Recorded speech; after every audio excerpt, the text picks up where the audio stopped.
C'est l'histoire de notre principal fournisseur qui est devenu notre principal concurrent, qu'on a fini par acheter. À l'époque, je suis président d'un groupe industriel et une bonne partie des gammes est fabriquée par un sous-traitant allemand. Et ce sous-traitant a été racheté par un fonds d'investissement anglais. Et la situation pour eux est difficile. Et à ce moment-là, ce sous-traitant déclare qu'il va résilier le contrat et qu'il va lancer les mêmes produits sous sa propre marque et que pour nous, il veut bien continuer à produire mais 50% plus cher.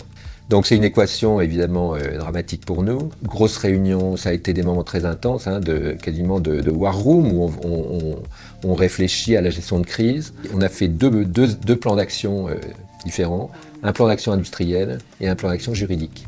Sur le plan industriel, donc on va monter une usine de zéro en 6 mois. Le sous-traitant qui nous lâchait n'aura jamais les 50% de prix supplémentaires qu'il avait, il va même nous perdre comme client.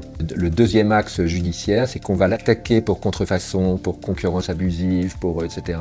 On va faire trois procès en même temps, un en France, un en Allemagne et un aux États-Unis. À un moment, le fonds anglais m'appelle en disant « Bon, écoute, d'accord, finalement, on est d'accord pour te vendre l'entreprise. » Et on discute du prix, c'était un prix beaucoup trop cher, donc je refuse.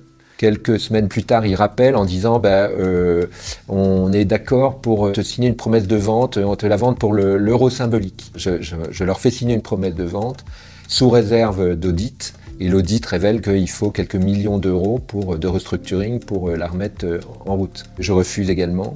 Et finalement, arrive ce que j'avais prévu et ce qu'on avait prévu avec l'actionnaire, qui est qu'il dépose le bilan.